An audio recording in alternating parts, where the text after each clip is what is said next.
dirty clothes and the wet towels on top of the leftover pastrami sandwich from last Tuesday.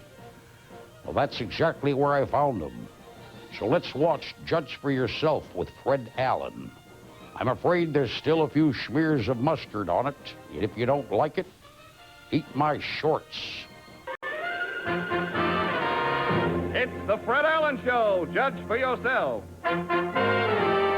With Bob Carroll, the Skylarks, and Judy Johnson. Now on with Judge for Yourself. Here's the star of our show, the one, the only Fred Allen. Here he is.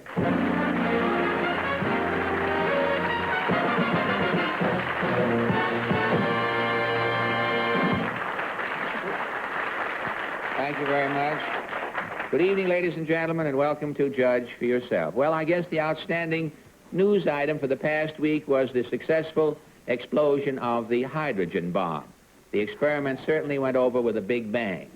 I know that the day after the bomb pictures were shown on television, I saw two television executives in the building here. I knew there were television executives because one of the men was walking down the hall backwards. He was afraid he might have to face a fact. And the other executive was standing in front of the elevator. He didn't know whether to go up or down because he couldn't make a decision. And these were big brass. If they got together, they could have made a trombone and had an ashtray left over. But they started to talk about the hydrogen bomb, these executives, and one of the executives says it was a shame the network had to put the bomb on sustaining. And the other executive said, yes, but what product would sponsor nothing but a loud noise? And the first executive said, Alka-Seltzer. Well, so much for chuckling, ladies and gentlemen. Now let's get down to business. We have a show tonight sponsored by Old Gold called Judge for Yourself, and here's how it works. These contestants are going to listen to 3 up-and-coming songs written by top professional composers. They can win $1,000 if they can match the musical taste of the public and pick the one song our audience likes best. And now back to Fred Allen. Well, thank you, Don. That's all there is to it, ladies and gentlemen. The makers of Old Gold cigarettes have $1,000 on the premises here tonight, and we certainly hope and they hope that one of our contestants will take this money home with him or with her. And now let us meet our first contestant, ladies and gentlemen, Mr. Don Smith. Mr. Smith, if you will join me here in the Chamber of Horrors. I am the principal horror. If you will sit down. We want you to have a carton of Old Gold, sir, for your smoking pleasure. That's part of our ritual here. Now, Mr. Got that anyhow. Where did that go? Where did that... I know they... Oh, you have another... Oh, you have another pocket? You might as well... I think we're going to have trouble with you, Mr. Smith, here. Tell me, in your letter, I see that you are from... you're not a pickpocket by any chance in your spare time. You're loaded and you won't stagger out. Well, that's fine. You are from Van Wert, Ohio. Is that correct? Where is Van Wert? 35 miles east of Fort Wayne, Indiana on the Lincoln Highway. Oh, thank you. You have the whole population is here tonight with you. Well, it's nice to take everybody out of town unless it's a posse. Well, tell me, how are things in Van Wert? Well, we're sitting on top of the world, but it's a little slippery. We have to keep humble. You have to keep humble, huh? Well, a little slippery. Don't tell me they make Johnson's wax there in Van Wert. Continental Can Company and Liederkranz Cheese, the largest cheese factory in the world. Oh, really? Van Wert, Ohio. And well, I never knew that. It's not popular, well known, is it, that Liederkranz is made there? It's known now. Oh, I see.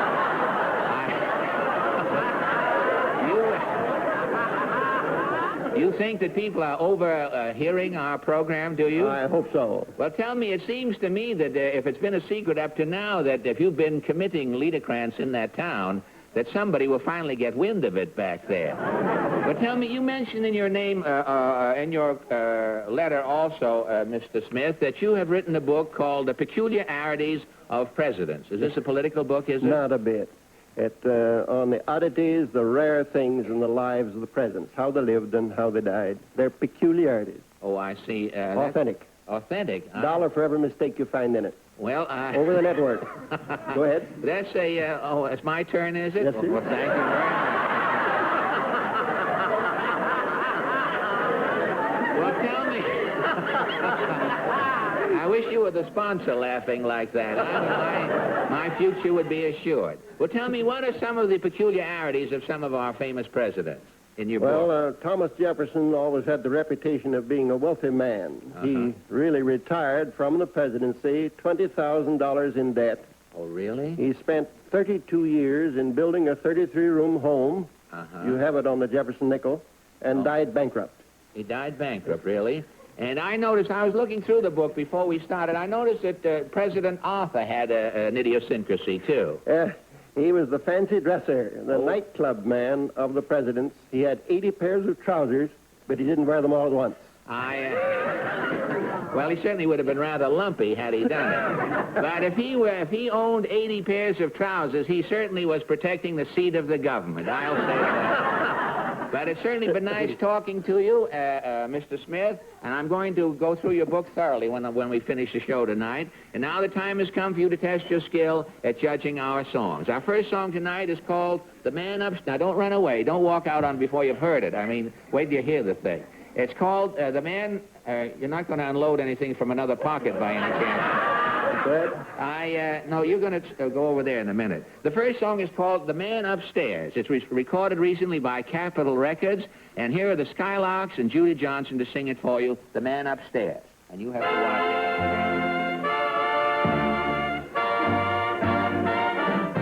Have you talked to the man upstairs? 'Cause he wants to hear from you. Have you talked to the man upstairs? He will always see you through.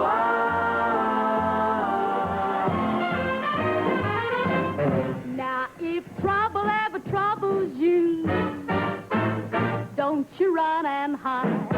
'Cause if you ever need a friend, he'll be right there by your side. Just turn your eyes toward heaven and say a simple prayer. Through the clouds of lace, you'll see his face, no matter when or where. Have you talked to the man upstairs?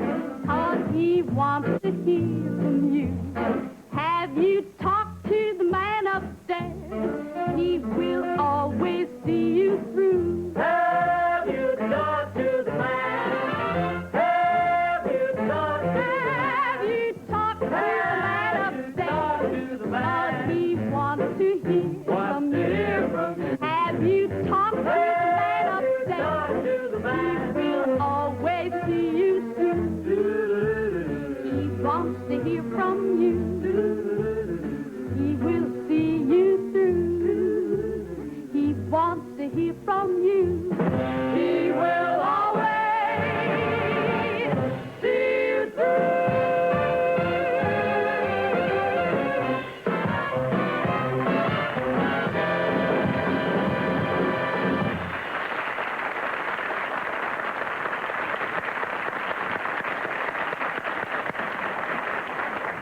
That was The Man Upstairs, if there was any doubt about it, ladies and gentlemen. And here's our next contestant to play judge for yourself, Miss Helen Burke. Miss Burke, if you will enter our shabby premises here, please. Miss Burke, with our compliments, we want you to have a carton of king-size old golds. Oh, thank you. You're entirely welcome. I Miss. don't smoke them. You I don't? eat them. You eat them, really? Devour them. Well, that's another use for them. We haven't discovered that, and the company will be very happy to know if we can open up restaurants around and have people eat old golds. I'd love it. Really? Will you be the hostess in our first... Well, I'll be the first customer. I see. Well, Miss Burke, in your letter here, your note here, you say that you are an exchange teacher from Scotland. That is correct, is it right? That's correct. You came over here to America, and we sent a teacher to Scotland. Yes, that's correct, and it's just marvelous being here. You like it here, huh? Oh, I love it. It couldn't be better.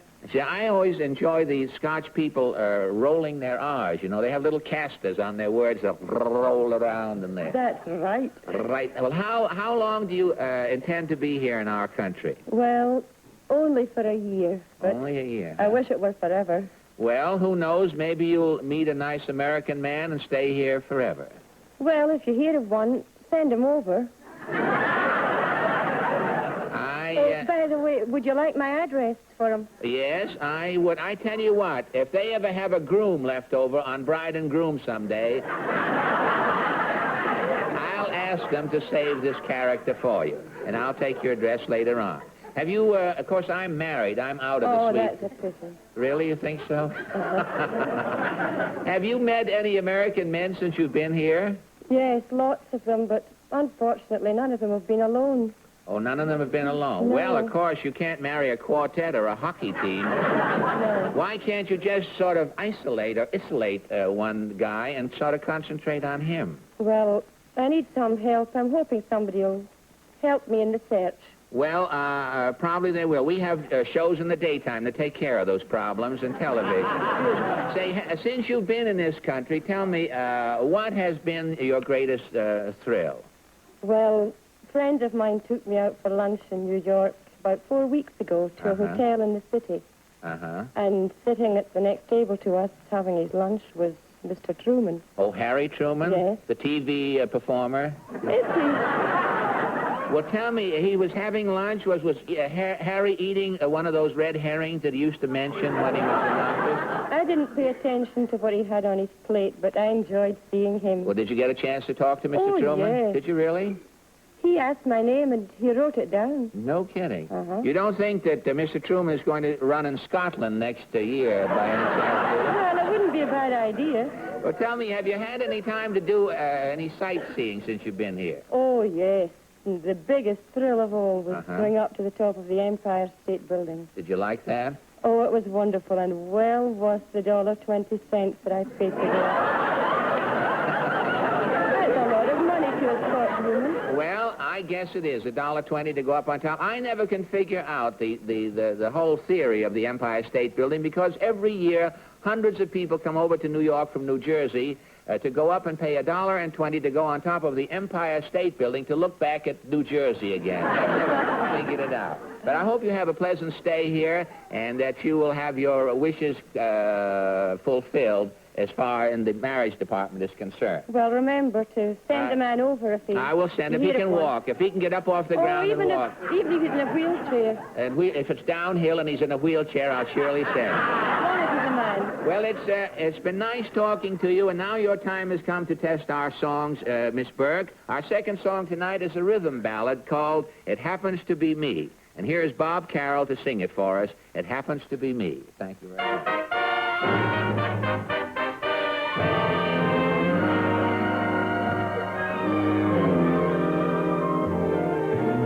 Someone longs for you and your caress. He's learning now how empty arms can be. Someone who used to know your kiss not long ago.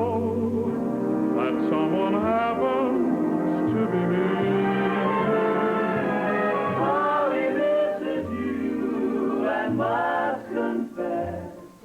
Without you, he's like driftwood on the sea. He's just a dreamer who is still in love with you. That dreamer happens to be me. I'll never know just why we parted. It's more than I can comprehend. I only know when you departed, you started a night that has no end. Perhaps there'll come a time when you're alone, your heart still haunted by a memory. If then you chance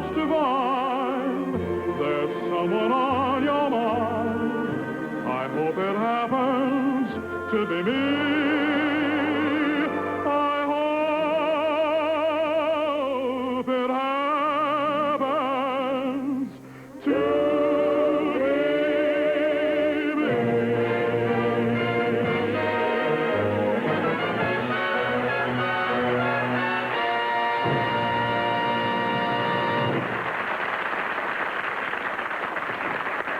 That was It Happens to Be Me, ladies and gentlemen.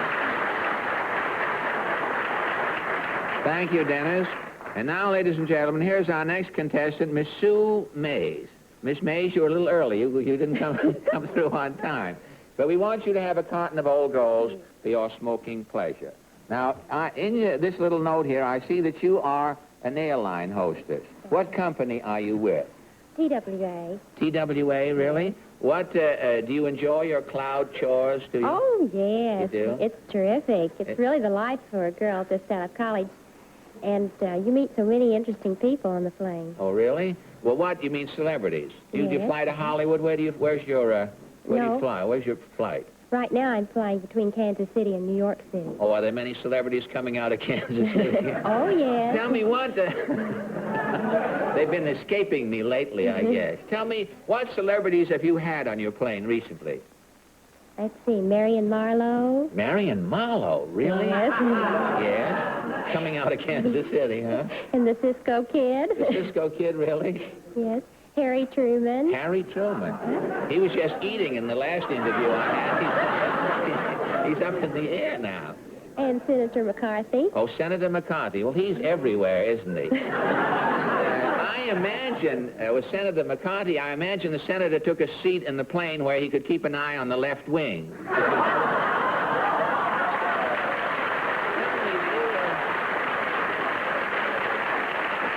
We'll have to give him equal time to answer this next week, of course. Tell me, do you plan to make flying your career, Sue?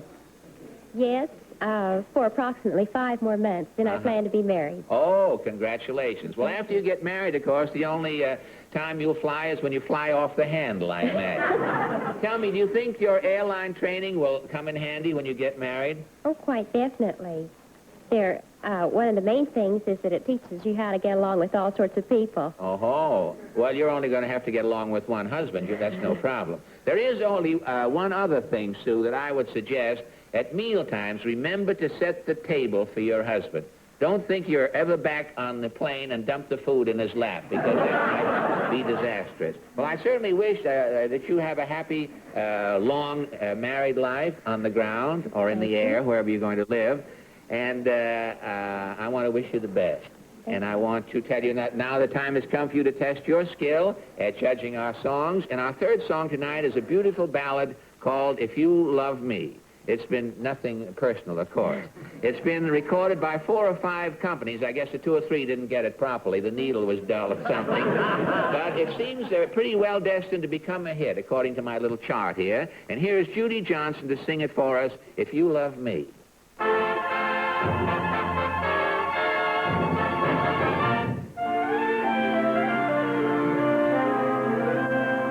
If the sun should tumble from the sky, if the sea should suddenly run dry, if you love me, really love me, let it happen, I won't care. If it seems that everything is lost, I will smile and never count the cost. If you love me, really love me, let it happen, darling. I won't care. Shall I catch a shooting star? Shall I bring it where you are? If you want me to, I will. Set me any task, I'll do anything you ask. If you only love me still. When at last our life on earth is through, I will share eternity with you.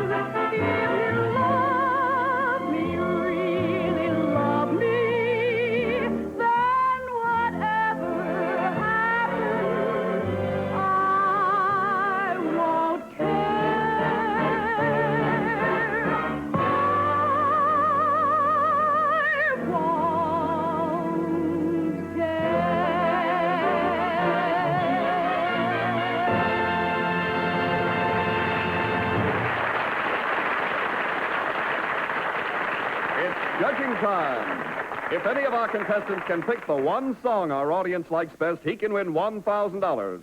If there is more than one winner, the contestants will share the prize. Now, each of our contestants, ladies and gentlemen, has selected a card naming the song that he or she likes the best. And now let us see which song our audience likes the best. You will see the results on this special meter, which adds up the exact amount of applause you give each song. The first song you heard tonight was The Man Upstairs. Have you talked to the man upstairs? He will always see you through.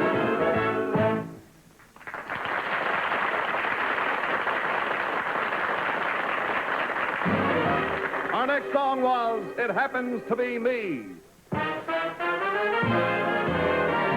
If then you chance to find there's someone on your mind, I hope it happens to be me.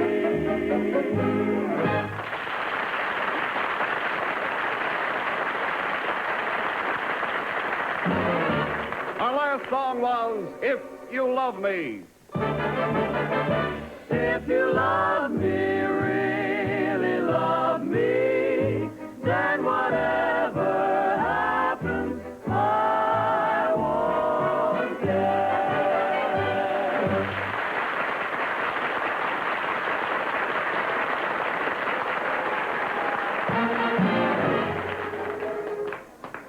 Our old gold meter applause tells us that the song our audience liked the best is If You Love Me.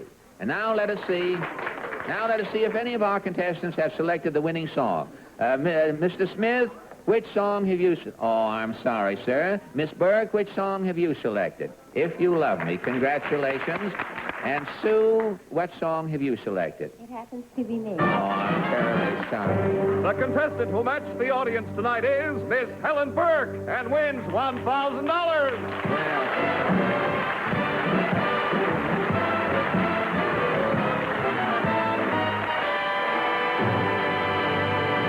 Well, congratulations, Miss Burke. The makers of Old Gold cigarettes are certainly happy to give you our first prize of $1,000. And to our other contestants, ladies and gentlemen, the makers of Old Gold cigarettes want you to have, I know you've got the cigarettes, Mr. Smith, but you're also going to have a $100 consolation prize. Tell me, Miss Burke, what are you planning to do? Have you had time to formulate your ideas? What are you going to do with the $1,000? Well, I hope I'll be able to save some of it, and with the rest of it, I'd like to see more of this marvelous country. Well, I certainly hope that you get your wish, and I want to thank you very much for being with us tonight. We'll see you next Tuesday night, ladies and gentlemen, with Bob Carroll, the Skylarks, and Judy Johnson with Judge for Yourself. Don't forget, it's a date next Tuesday night. Good night. Good night. Judge for Yourself is a Mark Goodson, Bill Todman production.